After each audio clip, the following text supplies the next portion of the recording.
As Bernie Sanders racks up victories all around the country, conservatives struggle with whether to root for the radical socialists so Trump can sweep all 57 states plus Greenland in November, or whether it would be better to root for one of the also-rans on the off chance Bernie could somehow win. We will examine the conservative case for Bernie. Then Pete Buttigieg has a prepubescent boy come out as homosexual on stage at a campaign rally. AOC likes luxury for herself, but not for anyone else. And so much more. I'm Michael Knowles, and this is The Michael Knowles Show.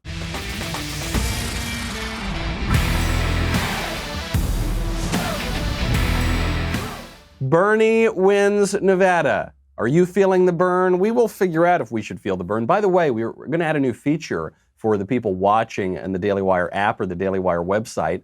While you're watching, if anything occurs to you, some brilliant thought, some pressing question, feel free to write that in and we'll try to get to it live on the show, because there's a lot that happened over the last few days, namely the socialist revolution sweeping Nevada, with 88% of precincts reporting.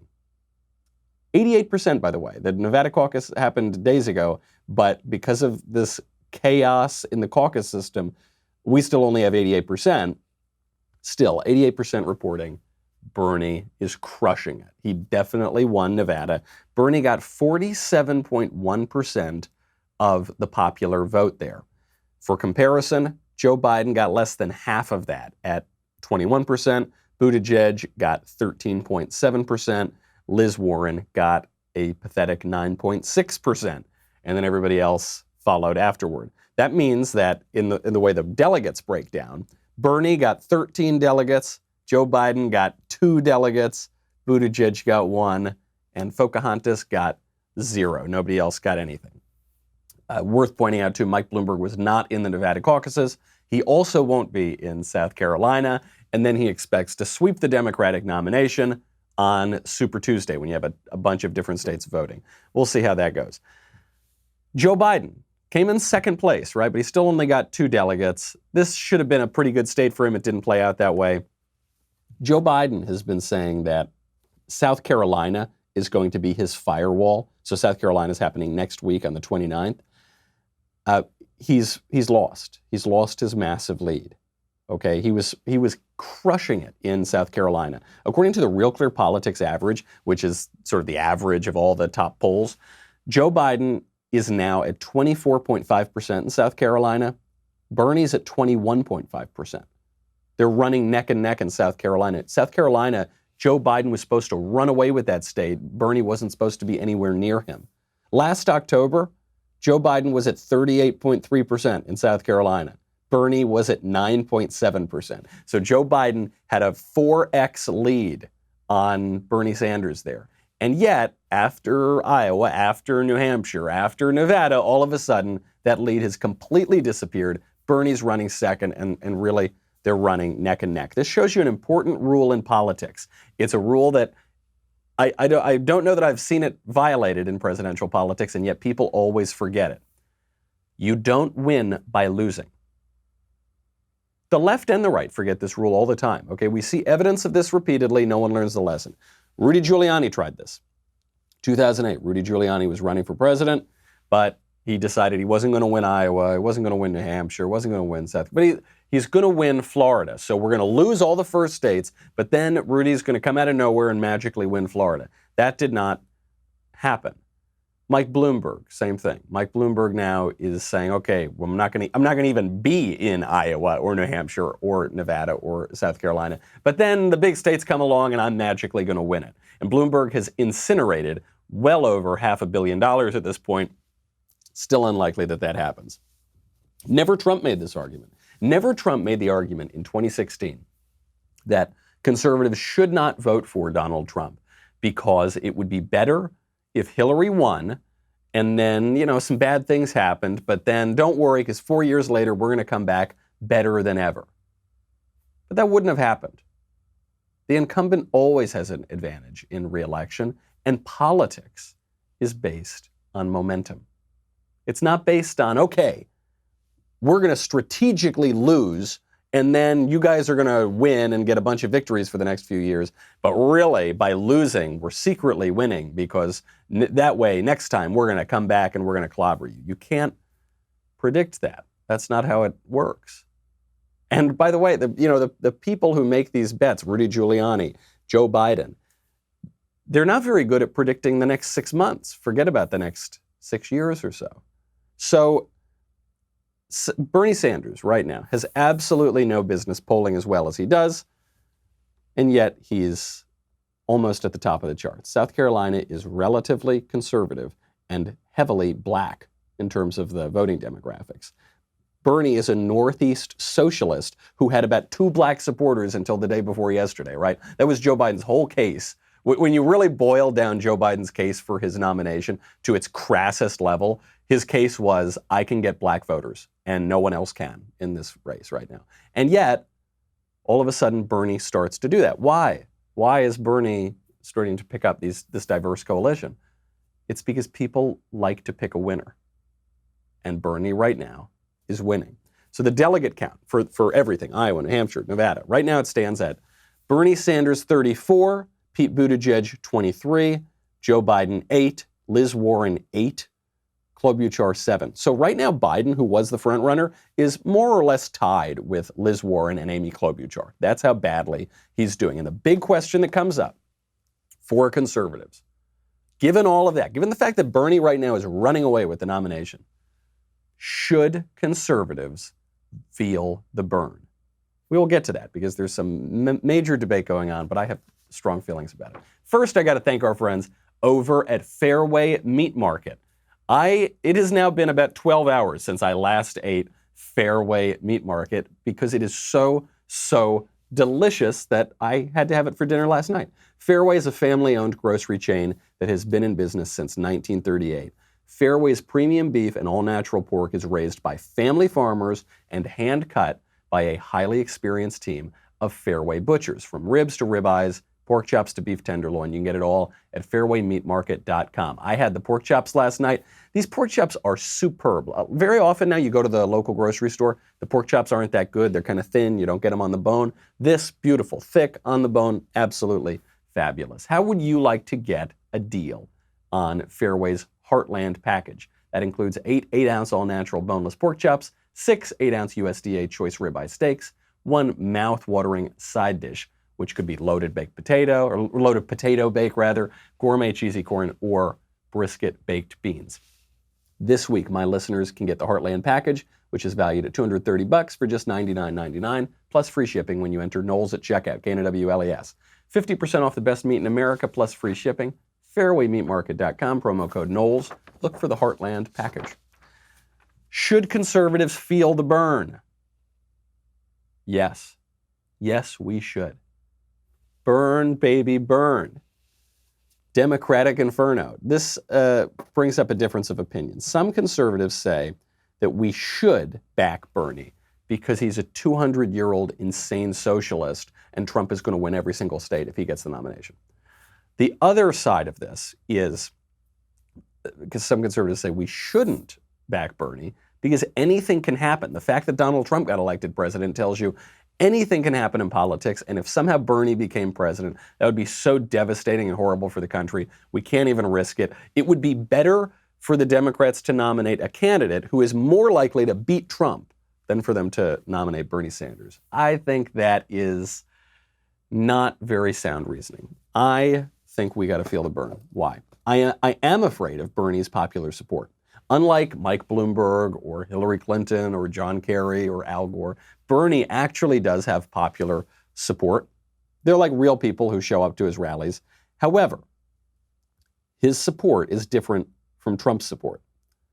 Trump also had popular support. That's why some conservatives now are a little nervous about Bernie. In 2016, Trump's supporters were not hardcore ideologues. So Trump supporters in 2016, I would say, were your kind of run-of-the-mill conservative people. Maybe they wouldn't even describe themselves as conservative with a capital C. They just love their country. They want better trade deals. They feel they've been cheated definitely by the left and really by both parties. And they like that he fights back and they like that he talks straight. And they voted for him. They like that he's strong. The hardcore ideologues in 2016 who were conservative, liked Ted Cruz, or they liked Rand Paul. They liked people with these fully fleshed out, coherent views of the world that were based on years and years of research and reading, right? That's where the hardline ideologues went. That wasn't Trump. Bernie's supporters are the hardcore ideologues.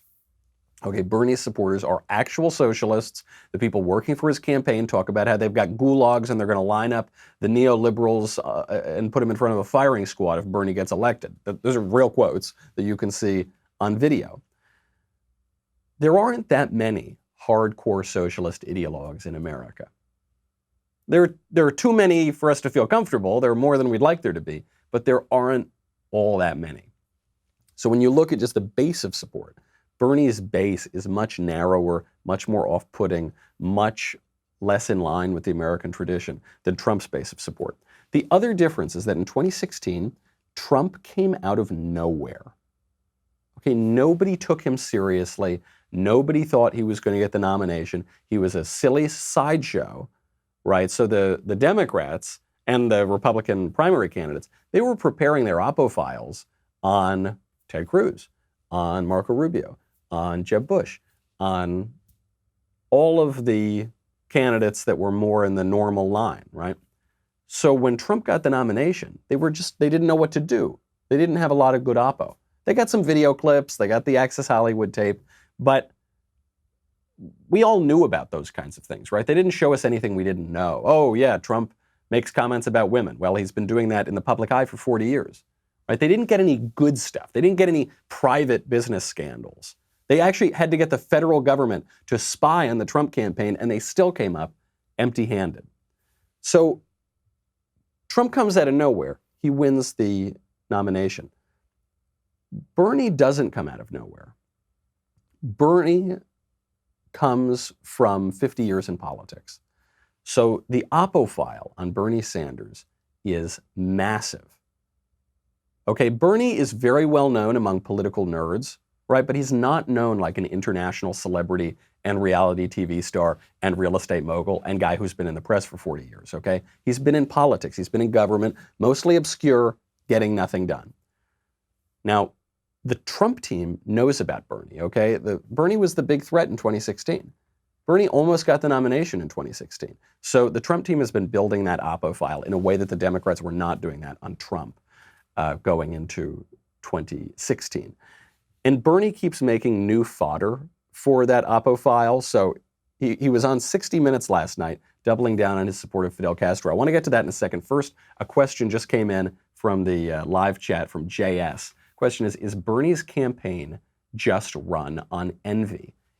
Yes, it is. That's the way to put it. Winston Churchill said that socialism is the gospel of envy and the creed of ignorance. That's all it is. And what the left manages to do, because the left always flips everything exactly backwards, is they've managed to convince you that envy is a virtue. It's the same way that they now celebrate pride. Pride is the deadliest of the 7 deadly sins, right? It's it goes before destruction and a haughty spirit before a fall. Pride is like, it caused Satan to fall from heaven. It's like the worst thing you can possibly have. And yet they've made pride into the greatest virtue and they celebrate it for a whole month. It's the same thing with envy. They've convinced you that if you work hard and are satisfied with what you have and are selfless and charitable, that you're a sucker, you're an idiot, you're a dupe, you're actually sort of evil if you advocate that kind of system. But if you covet other people's goods and you want to steal all their money and property, somehow you're generous and charitable, right? It's backwards, it's incoherent. But as sweet little Lisa pointed out when we were discussing whether Bernie Sanders, we should feel the burn or not feel the burn, she said, you know, Mac, people do like free stuff. People do like free stuff. You know, that is the fear of the Sanders campaign, and he's really tapping into that. But I think people will still see through it because he keeps making such huge mistakes, like last night when he doubled down on his support of Fidel Castro. We'll get to that in a second. First, I got to thank our friends over at Rock Auto. You know how much I love Rock Auto. It is a family-run business, okay? And they have reliably low prices. And most importantly for somebody like me, they make it so simple to sort through all these auto parts for your car, for the right make and model, that even I can do it on their website. Chain stores have different price tiers for professional mechanics and for you. But rockauto.com doesn't even require membership or an account login. It's just always there. They have been helping people get auto parts online for 20 years, which is pretty much the entire history of the internet. Why would you spend up to twice as much for the same parts? That's what happens when people go to the regular brick and mortar store. And really what the brick and mortar does, you go and you say, I need this part, and they come back and they say, okay, we're going to order it in for you when we're just going to charge you a lot more. Don't do that. Go right to rockauto.com. They've got everything that you need. Go to rockauto.com right now, see all the parts available for your car or truck. Then write in Knowles into the How Did You Hear About Us box, and you will let them know that we sent you. That's rockauto.com, write in Knowles. Bernie Sanders is on 60 Minutes with Anderson Cooper. And Anderson Cooper, to his credit, brings up this question from Bernie's, 20, 30, 40 years ago. He's been saying the same thing for a long time. He defends these communist thugs, these dictators who slaughter their own people, including Fidel Castro. And he says, hey, Bernie, you probably want to take back some of your support for Fidel Castro, don't you? And what does Bernie do? He absolutely doubles down on it. Back in the 1980s, Sanders had some positive things to say about the former Soviet Union and the Sandinistas in Nicaragua. And everybody was totally convinced. Here he is explaining why the Cuban people didn't rise up and help the U.S. overthrow Cuban leader Fidel Castro. He educated their kids, gave them health care, totally transformed the society. We're very opposed to the authoritarian nature of Cuba. But it's unfair to simply say everything is bad. When Fidel Castro came into office, you know what he did? He had a massive literacy program. Is that a bad thing, even though Fidel Castro did it? There's a lot of dissidents imprisoned in Cuba. That's right, and we condemn that. Yeah, we condemn that, but look, if Castro, you can't say Castro's so bad. What, you telling me Stalin was that bad? He never did any good thing in his whole life? Come on. He kissed his mother one time. Come on, he's a good guy. As usual, Bernie Sanders is completely misrepresenting history here, but this is one of these lines that communist useful idiots have been used since the 60s, and certainly since the 80s when Bernie was doing it. They say, well, when Fidel Castro took over, he instituted a literacy program. Sort of, not really.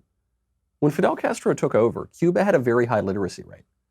The image they want to present is that the Cuban people were totally ignorant, didn't know how to read, and that's why they were oppressed, and then this man of the people, Fidel Castro, comes in and teaches them to read. That's not what happened.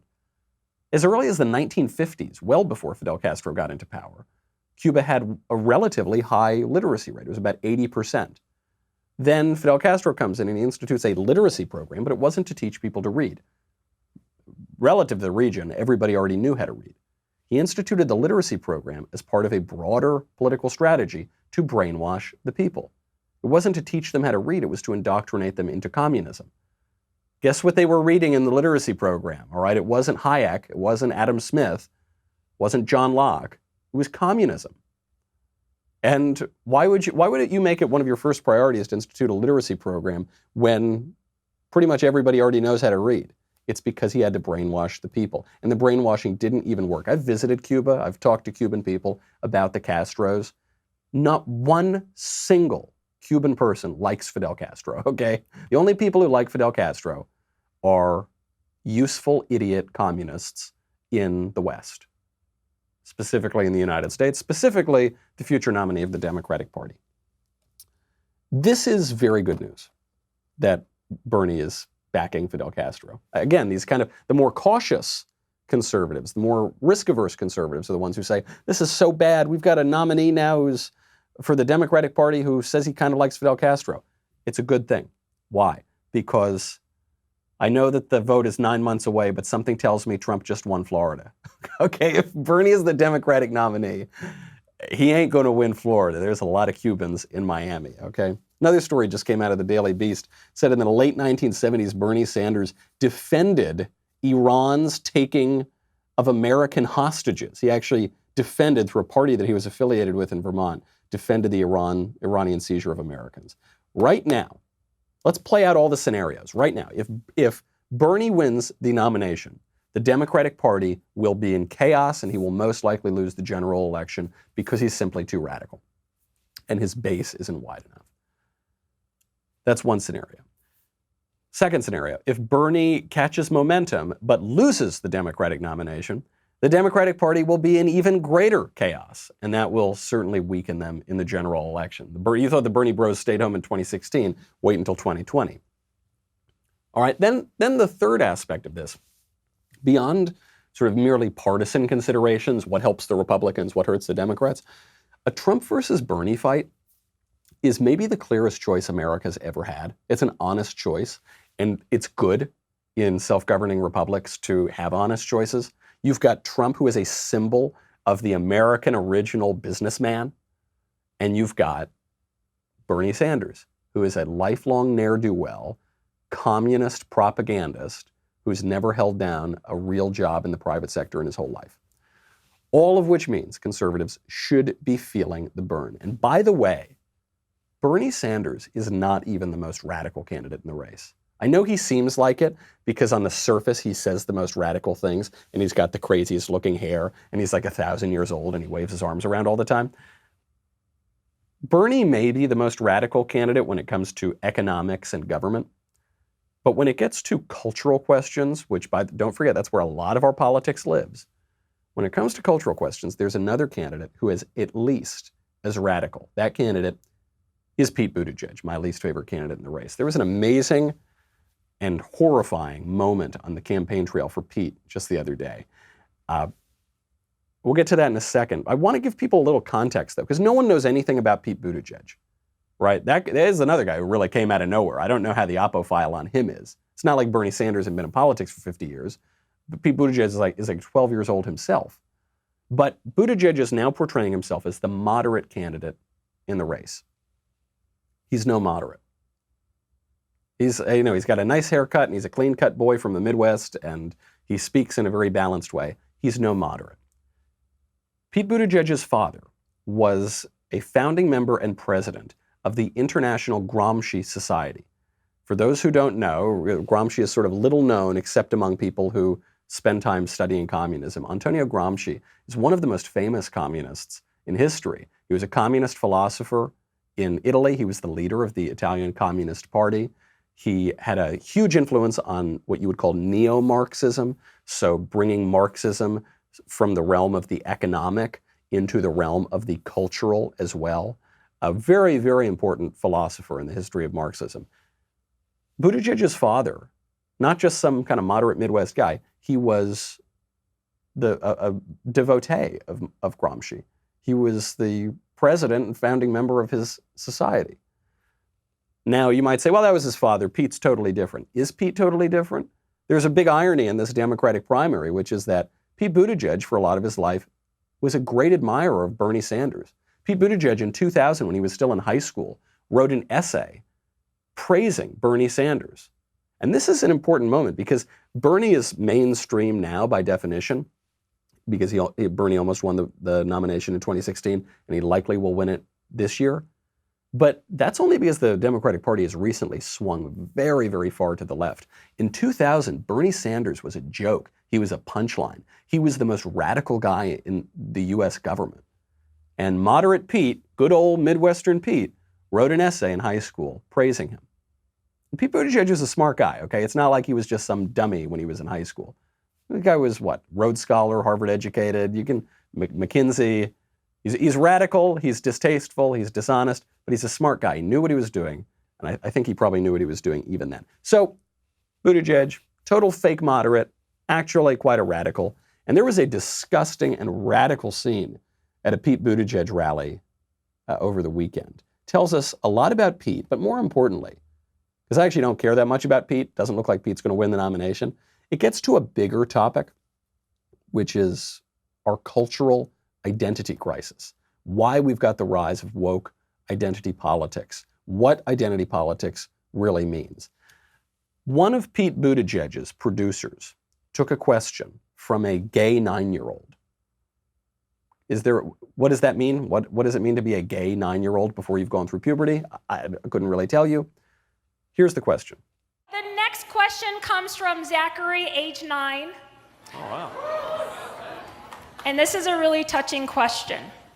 He says, "Thank you for being so brave. Would you help me tell the world I'm gay too? I want to be brave like you." Wow.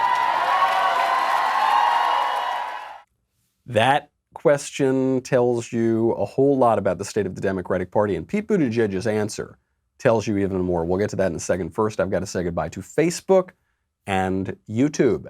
You've got to head on over to dailywire.com. Look, there are a lot of different tiers of membership now. You can be a Daily Wire Insider, you can be an Insider Plus, or you can get the whole Megillah and get the all-access tier. What do you get? You get me, you get the Andrew Klavan Show, the Ben Shapiro Show, the Matt Walsh Show. You get to ask questions in the mailbag. If you're all-access, you get to ask questions in personal Q&As. You get a whole lot of stuff. And most importantly, you get the Leftist Tiers Tumblr, which is going to be very important over the next 9 months until the election in November. So head on over to dailywire.com. We'll be back with a lot more.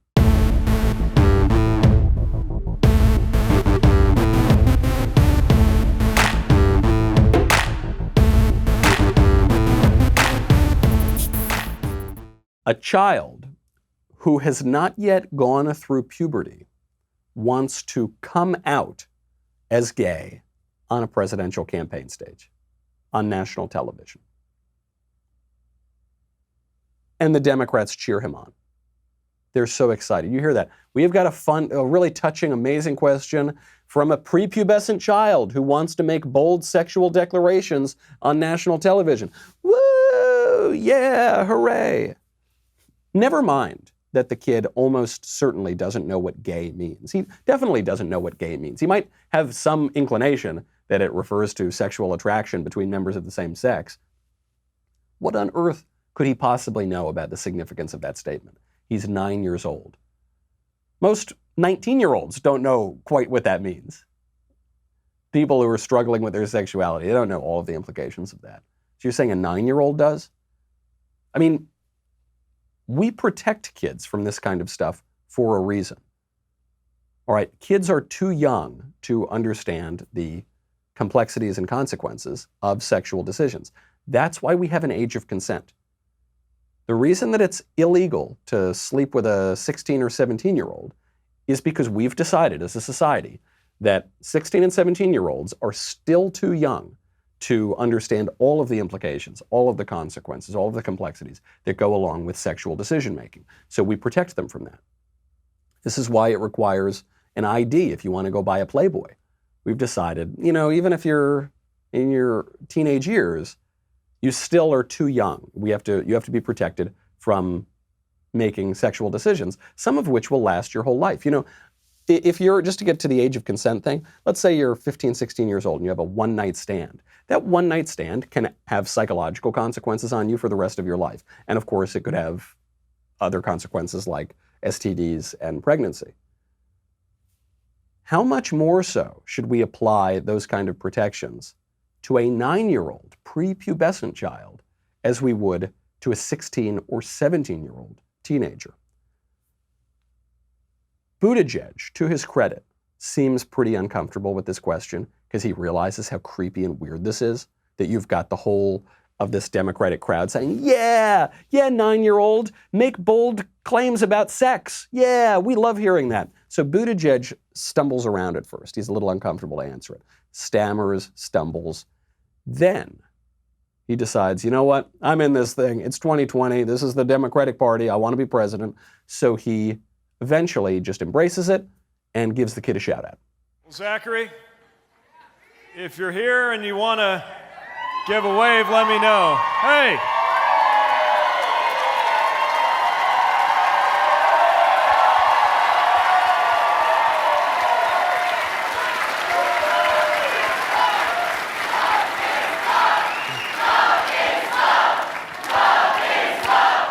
Love is love. This is the dark side of sentimentality.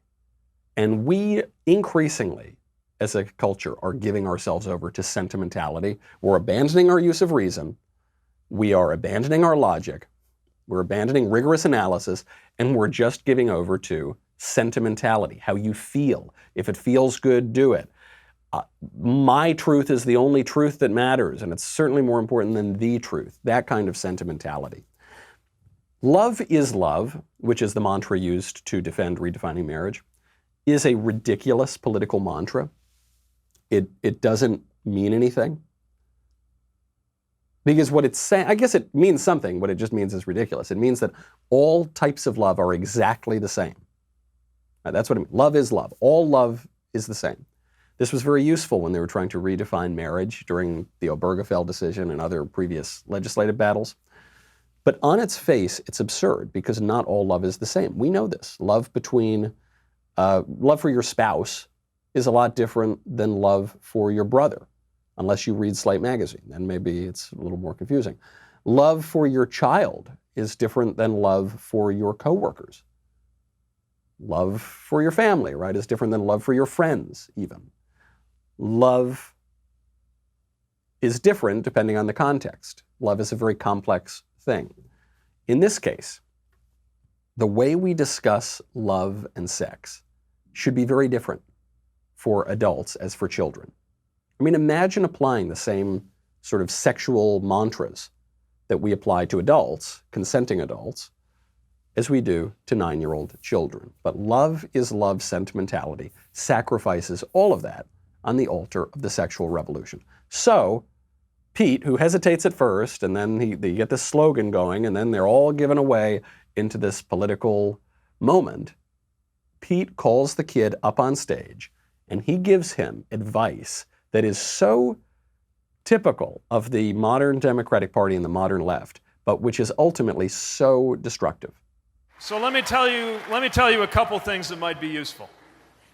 The first thing is that it won't always be easy, but that's okay, because you know who you are. And that's really important, because when you know who you are, you have a center of gravity that can hold you together when all kinds of chaos is happening around you. That's the first thing I want you to know. There it is. There it is. That's the mistake. You know who you are. This is maybe the key to our sentimentality epidemic, is this idea of authenticity. As long as you're authentic to yourself, then you will be firmly grounded in reality. You might not know anything else about the world. You might not know anything about arithmetic, or you might not know French, or you might not know history, but you know who you are, and therefore we will orient everything else to this self-knowledge. Except 9-year-olds don't know who they are. Most 29-year-olds don't know who they are, but 9-year-olds certainly don't know who they are. That's why you have education. That's why you grow up. That's why you go through your teenage years. That's why you go through puberty. All right, you change during all of these moments. The idea that you are exactly who you were when you were 9 years old is totally absurd. But beyond that sort of minor point is Pete's bigger point, which is even crazier. Pete's larger point is that who you are is defined by the sum total of your sexual desires. It's not just Pete making this point. The whole left makes this point. That who you are is just who you want to sleep with. In this case of sexual identity politics. Or in the case of racial identity politics, you could say who you are is your skin color. That's who you are at bottom. Or in the case of gender politics, similar to sexual politics, who you are is based on your genitals. Or now that we have transgender theory, now it's not based on your genitals. Very, very confusing. All identity politics, all of it, is absurd because it mistakes part of our identities with the whole of it, or with the essence of it. In a rightly ordered society, in the traditional society, our identities are much more firmly rooted than that. Okay, so in a rightly ordered society, our identity is rooted in, okay, I know who I am. I know Michael. That's me. That's who I am. I am born into a family, in a community, in a country, and ultimately my identity is, at bottom, religious, because I am man made in the image of God, who is identity itself, very firmly rooted. Okay, when God is talking to Moses, Moses says, "Who shall I tell people that you are?" God says, "I am that I am," which is to say, I am being itself. I am identity. And you're made in my image. And if you trace your identity to me, you're going to be pretty firmly rooted. And then we've got other identities that come downstream of that. I'm an American. I have a national identity. I'm a New Yorker. I was born in New York. Or I'm a Knowles. I'm born into a family. That's the traditional view, okay? It's the most solid identity you can get. But what happens when you rip all of that away? When you certainly rip away the ultimate identity, because people are denying traditional religion. They're denying God. They're saying, okay, forget about it. We can't even think about that. But they're not just getting rid of that. They're getting rid of national identity, right? You've got guys like Pete Buttigieg and Joe Biden saying, oh, an American is whatever I say an American is. People who are foreign nationals are actually more American than Americans, right? They've got all the Democratic candidates saying we pretty much have to rip away our national borders, take down the wall, decriminalize illegal crossings. So get rid of national identity. How about family identity? Increasingly, the state is encroaching on the role of the family, saying families can't do certain things, families can't raise their kids certain ways, families can't teach their kids certain things. So you're ripping away the family itself. And all of this is done on the thesis that once you rip away all of those, your religious identity, your national identity, your cultural identity, then you get the self, and you'll be more firmly rooted in yourself, which is your true identity, except that the opposite happens. When you rip away all those other identities, you are more isolated from yourself than ever. That's why you have this loneliness epidemic. That's why you have all of these sorts of crazy crises that are happening right now. And we are having a cultural identity crisis. So the result of that is that the supposedly moderate Democrat in the presidential race is trotting prepubescent kids on stage to tell them that they are the sum total of their sexual desires, all to the raucous applause of Democratic primary voters. That is some radical stuff. Before we get on to AOC's expensive dress, which is something of a controversy even among conservatives, I want to take a question from the live chat from JH. Hi, Michael. What do you think of the rumors that Bloomberg wants Hillary as VP on his ticket and the likelihood that he would be Epsteined at his coronation? Oh, man. Of all the stupid political decisions you could make, I think picking Hillary Clinton as your VP would be the top one. Have you ever thought of a more dangerous position to be in than with Hillary just waiting for you to get suicided at the top of the ticket? I mean, even if she weren't going to suicide you, let's try to be fair for a moment and say that doesn't happen. Typically, you don't want to pick a VP whose just single ambition in life is to have your job and who is one heartbeat away from your job. Probably not a good idea. Mike Bloomberg's a very smart man, so I think he wouldn't make that mistake. Although he's run one of the dumbest political campaigns in recent history, as we may have time to see in a second. So, I don't know, maybe he'll make that mistake, in which case I'd like to say that I'm very, very sorry to hear of the imminent suicide of Mike Bloomberg. I didn't even know he was depressed. Let's get on to AOC. AOC went on The View. AOC went on The View and wore an expensive dress. Not like a $10,000 dress, but a dress is like maybe $500. And she's getting a lot of flack for it. From the conservative Erica Nurnberg, tweets out, "Don't you love it when an avowed socialist wears a $580 dress from Ricky Freeman? I mean, who doesn't need a sequined leopard dress to be an effective congresswoman?" Obviously pointing out the hypocrisy. AOC is this class warrior. She says everyone has too much money, and yet she's wearing an expensive dress. But then the plot thickens because someone found out that the dress was recently on sale for only $280. But then the plot thickens even more because AOC made this kind of vague denial. It wasn't a specific denial, so I don't believe it. But she said, yeah, look, sometimes I rent my clothing. Sometimes I get it at thrift stores. So, hey, stop picking on me. She doesn't say anything in particular about the dress itself. She's just making these vague comments, most of which I don't really believe. It's not really a denial so much as a dismissal. Now, a lot of conservatives are defending AOC. They're saying, oh, this is a dumb thing to attack her for. Yeah, politicians wear expensive clothing. Come on, it's not even that expensive. Well, who doesn't have $600 dresses? Yeah, a lot of people don't have $600 dresses, but that's beside the point. The point is not how much the dress cost. The point is AOC's hypocrisy. Okay, first of all, for all of the people that AOC constantly invokes, the marginalized, the people who don't have two nickels to rub together, $580 or $280 is a lot of money to spend on a dress. But beyond that, the point is that AOC's political philosophy boils down to castigating people for their wealth. right? She's the one who says billionaires shouldn't exist. And if you are going to base your whole political philosophy on castigating people for your wealth, you need to be able to explain why you are allowed to indulge in certain expensive luxuries, but other people are not. Okay, I do not begrudge AOC her sequined $600 dress, but she and her fellow class hustlers need to answer this one simple question. How much money are people allowed to have or to spend?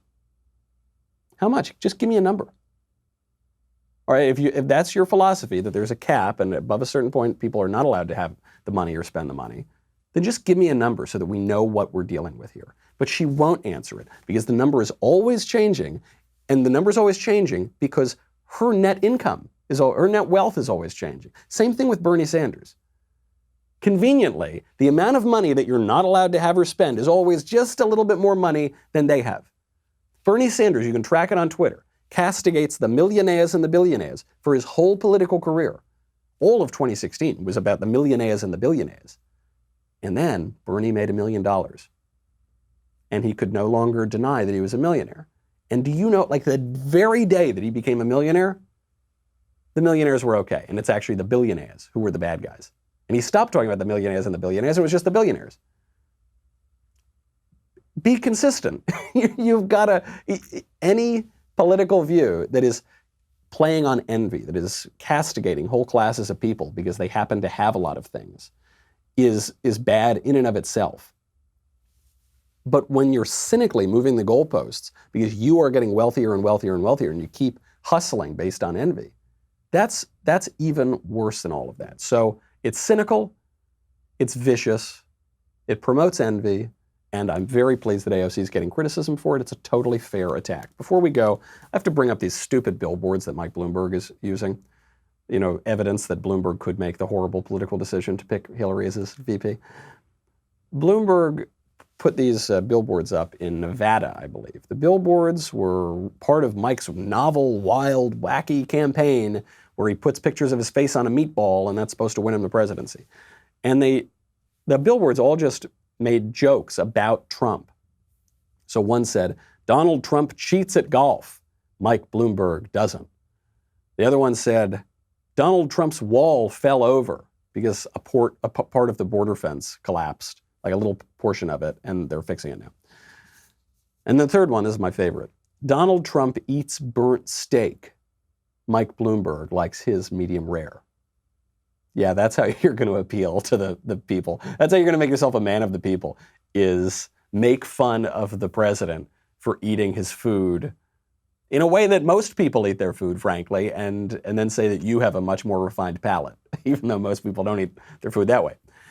Doesn't work. Doesn't work for two reasons. I mean, someday poli-sci classes are going to teach full semesters on Mike Bloomberg's campaign as evidence of what not to do. The first reason this doesn't work, Bloomberg gives Trump top billing. In all of the signs, it's Donald Trump does this, Donald Trump doesn't do this, and then Mike Bloomberg, very tiny at the bottom. But it's actually just an ad for Donald Trump, okay? The only thing worse than being talked about is not being talked about. And if you're making your opponent the focus of everything, you're losing. This is why traditionally politicians don't name their opponents. They always say, what my opponent said was blah, blah, blah, because they don't want to give the opponent free press. But that's what Mike Bloomberg is doing. He's spending $500 million to give Donald Trump more press. Donald Trump, who's got more publicity, maybe than anyone who's ever lived other than Alexander the Great, or a few other people. The second problem here is it's just incredibly condescending. To say, oh, you overcook your steak. First of all, most people don't get to eat steak that much, just generally speaking, because steak is expensive.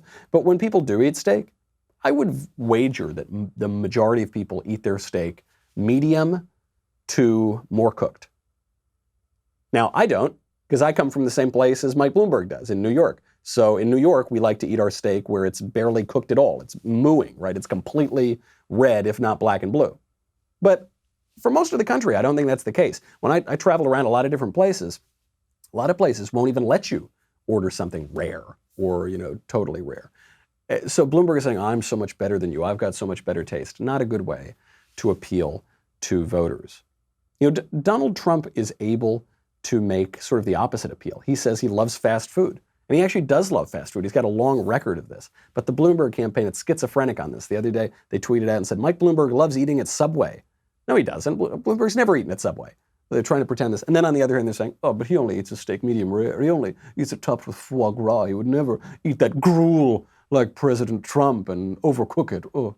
Not a good way to win. Polls show a drop in likability after that debate that took place, the one debate that he was in where he just absolutely got torn limb from limb. And so it would seem like it's Bernie's game. This is risky. We could have a socialist as the president, but I think it's a risk that conservatives should cheer on because it's honest, and I think it gives us the best chance of winning every state plus Greenland. Okay, that's our show. I'm Michael Knowles. This is The Michael Knowles Show. Come on back tomorrow. I'll see you then.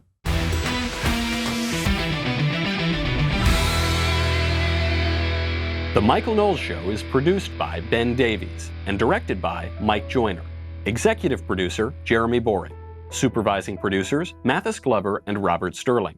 Technical producer, Austin Stevens. Assistant director, Pavel Wadowski. Editor and associate producer, Danny D'Amico. Audio mixer, Robin Fenderson. Hair and makeup, Nika Geneva. Production assistant, Ryan Love. The Michael Knowles Show is a Daily Wire production. Copyright Daily Wire 2020. On the Matt Walsh Show, we're not just discussing politics. We're talking culture, faith, family, all of the things that are really important to you. So come join the conversation.